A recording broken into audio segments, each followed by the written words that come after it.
Friends, ఈ video కనుక నచ్చితే ఖచ్చితంగా లైక్ చేయండి. ఎపిసోడ్లోకి వెళ్తే మనిషి అంటుంది, కొంతమంది బతుకులు ఏంటో ఆంటీ, దక్కదు అని తెలిసినా కూడా ఏంటో మరి ఆశపడుతూనే ఉంటారు, వాళ్ళ జీవితాలు అంతేనేమో అని చెప్పి అంటూ ఉంటే ఇటు పక్క దేవి అని అంటుంది, అంతే మనిషి, కొంతమంది అంతే, వాళ్ళని ఎన్ని మాటలన్నా ఎన్నిసార్లు అవమానించినా కూడా బుద్ధి రాదు వాళ్ళకి, వాళ్ళంతే, వాళ్ళ జీవితాలు ఇంకింతే, పక్క వాటి మీద ఆశపడుతూనే ఉంటారు, లాస్ట్ మినిట్ దాకా ట్రై చేస్తూనే ఉంటారు, అయినా కూడా వారు మారరు, అసలు అలాంటి వాళ్ళని చూస్తూ ఉంటే చిరాకేస్తూ ఉంటుంది అని చెప్పి కావాలని జాను చూస్తూ అంటూ ఉంటే ఇక జాను బాధతో అక్కడి నుంచి ఉండలేక వెళ్ళిపోతుందనమాట. ఆ తర్వాత నిషా అంటుంది దేవి అనితోని, ఆంటీ ఇప్పుడు చెల్లి ఏడుస్తూ వెళ్ళిపోయింది కదా, ఇప్పుడు లక్ష్మి అయితే ఖచ్చితంగా వాళ్ళ చెల్లి అంత బాధపడుతుంటే వెళ్ళి ఓదారుస్తుంది కదా, చూడాలి ఇప్పుడు లక్ష్మిలా బయటపడుతుందో లేదో అని చెప్పి అంటూ ఉంటుంది. కానీ ఇక్కడ లక్ష్మి మాత్రం నార్మల్గా నించుని ఉంటుందన్నమాట. ఇటు పక్క జయదేవ్ పక్కన అటు లక్కీ జున్ను కూర్చుంటారు కదా. ఇక జయదేవ్ లేచి మనీషా, దేవి అని మీ ఇద్దరితో కాసేపు మాట్లాడాలి, పక్కకు రండి అని చెప్పి ఇక పక్కకు పిలుస్తారు. ఇక జయదేవ్ బయట లాన్లో నించుంటారు. ఇక చెప్పండి బావగారు అని చెప్పి దేవి అని వెళ్తుంది. ఇక మనీషా కూడా ఉంటుంది. ఇప్పుడు జయదేవ్ అంటారు, చూడు దేవి అని, నీ కొడుకు పెళ్ళి నీ ఇష్టం, ఇక మేము మాట్లాడేది ఏం లేదు, అందులో మార్పులు కూడా ఏముండదు, కానీ జానుని మీ మాటలతో అలా బాధ పెట్టడం మాత్రం నేను అస్సలు చూడలేకపోతున్నాను, భరించలేకపోతున్నాను, అయినా ఎందుకు అన్నన్ని మాట్లాడినా జానుని అనగానే మేమేం తప్పుగా అనలేదే అన్నట్టుగా అంటూ ఉంటుంది మనీషా కూడా.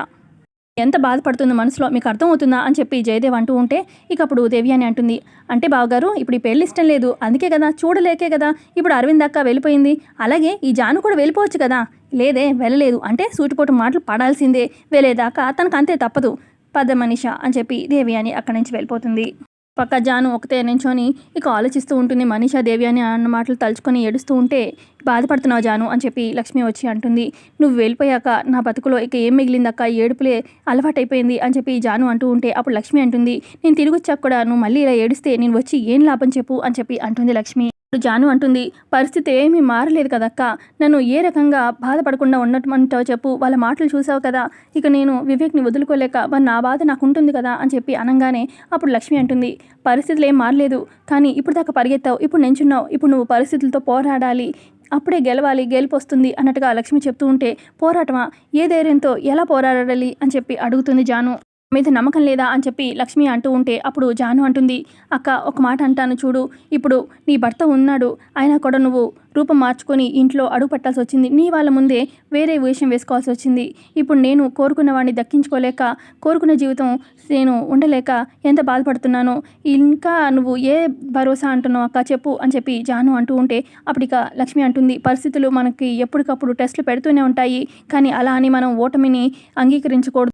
అప్పుడు జాను అంటుంది, ఏమో అక్క, నువ్వు చెప్పే మాటలు నాకు ధైర్యాన్ని ఇవ్వట్లేదు, అటు దేవి అని అత్తయ్య ఎంత చెప్పినా ఎన్నిసార్లు చూస్తూనే ఉన్నావు కదా, నన్ను అసలు కోడలుగా అంగీకరించే పరిస్థితే లేదు, ఇక దానికి తోడుగా మనిషి ఒకటి కావాలని రెచ్చగొడుతూనే ఉంటుంది దేవి అని అత్తయ్య గారిని, ఇక నాకెందుకో మనిషి అనే కావాలని ఇదంతా చేస్తుందేమో అనిపిస్తుంది అక్క అని చెప్పి అంటూ ఉంటే ఇక అప్పుడు లక్ష్మి అంటుంది, నువ్వు అన్నట్టుగా మనిషి అదే ఇక పెద్ద హస్తం ఉందనుకో, ఇందులో ఖచ్చితంగా నువ్వు చూస్తూ ఉండు, వివేక్ పెళ్ళి నేను ఖచ్చితంగా ఆపుతాను, ఇక మనిషా చేతే ఈ పెళ్ళి కూడా ఆగేలా చేస్తాను అని చెప్పి లక్ష్మి చెప్తుంది జానుతో.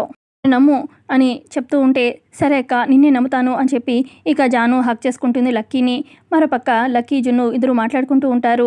ఇక లక్కీ అంటుంది, పాపం నాకు జాను టీచర్ని చూస్తే ఎంత బాధ వేసిందో, అసలు దేవి అని మనీషా నోటుకొచ్చినట్టు ఎలా మాట్లాడారో, పాపం జాను టీచర్ ఎంత ఏడ్చారో అని చెప్పి అంటూ ఉంటే ఇక అప్పుడు జున్ను అంటాడు, కొంతమంది పెద్దవాళ్ళు అంతే లక్కీ, అసలు ఎదుటి వాళ్ళు బాధపడతారా ఏంటి వాళ్ళ మాటల వల్ల అని చెప్పి ఏమీ ఆలోచించకుండా ఇష్టం వచ్చినట్టు అంటారు, వాళ్ళకి సెన్స్ ఉండదు అని చెప్పి అంటూ ఉంటే, అలాంటి సెన్స్ లేని లిస్ట్లోకే ఇదిగో ఈ దేవి అని మనిషి ఇద్దరు వస్తారు అని చెప్పి లక్కీ అంటుంది.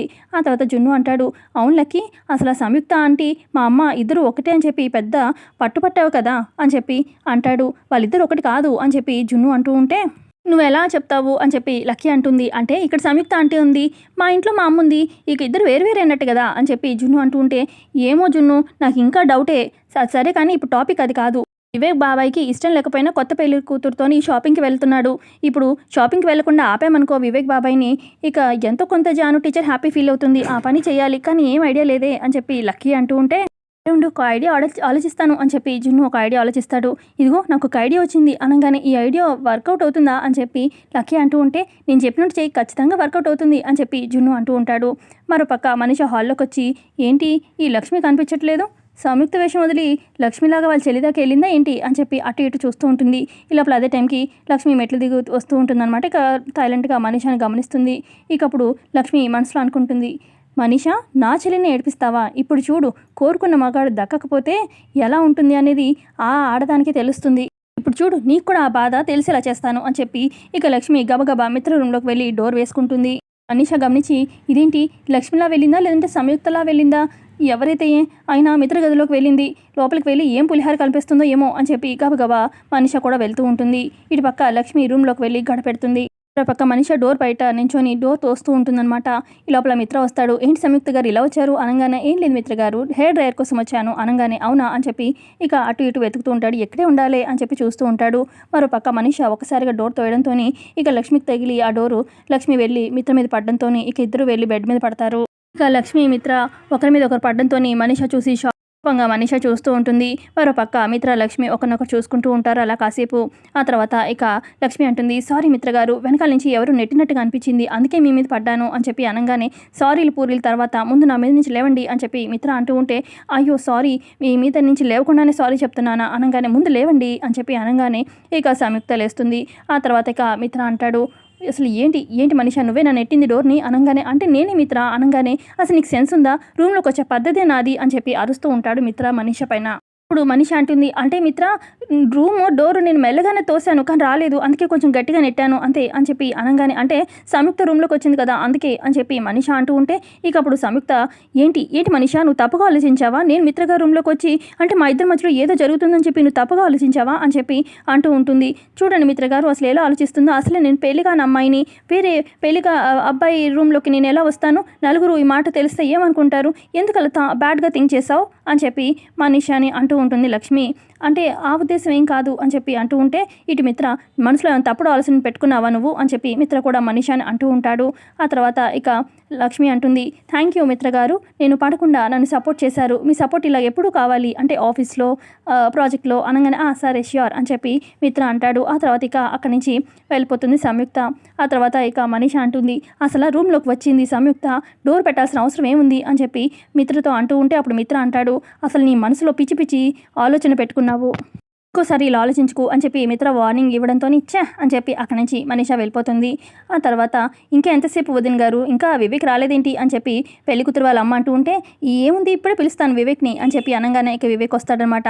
ఏంట్రా ఇంత లేట్ అని చెప్పి అనగానే, ఏంటమ్మా నీకు నా ఇష్టాలతో ఏం పని లేదు, ఇప్పుడు కూడా లేట్ అయింది ఏంటి అని చెప్పి అంటావేంటి అనగానే ఇక అప్పుడు దేవ్యాని కవర్ చేసుకోవడానికి, ఏంట్రా లేట్ ఎందుకు అయింది అని చెప్పి అన్నాను, దానికి అంత చిరాకెందుకు, సరే షాపింగ్కి బయలుదేరండి అని చెప్పి అనగానే ఇక వివేక్ ఆ అమ్మాయి కృషి బయలుదేరుతూ ఉంటారనమాట. ఇక అక్కడే కూర్చున్న లక్కీ జున్ను ఇక ఫస్ట్ లక్కీ తుమ్ముతుందనమాట. ఇక అందరూ చూస్తూ ఉంటారు. ఆ తర్వాత ఇది తుమ్ముకి ఎందుకు పట్టించుకోవడం, పదండి పదండి అని చెప్పి దేవ్యాని అంటుంది. ఈసారి జున్ను తుమ్ముతాడనమాట. ఇక అప్పుడు ఈ తుమ్ములకి ఎందుకు, బయలుదేరండి అని చెప్పి దేవ్యాని అంటూ ఉంటే, పట్టించుకోవాలి దేవ్యాని, లేదంటే ఇంకా ఏవైనా అనర్థాలు జరగచ్చు, ఒక తుమ్ము కాదు కదా 2 తుమ్ములు, అందుకే ఇప్పుడు షాపింగ్ ఇదంతా ఏమొద్దు అని చెప్పి అంటుందన్నమాట పెళ్లి కూతురు వాళ్ళమ్మ. ఆ మాట విన్న జాను అలాగే లక్ష్మి ఇద్దరు సంతోషిస్తూ ఉంటారు.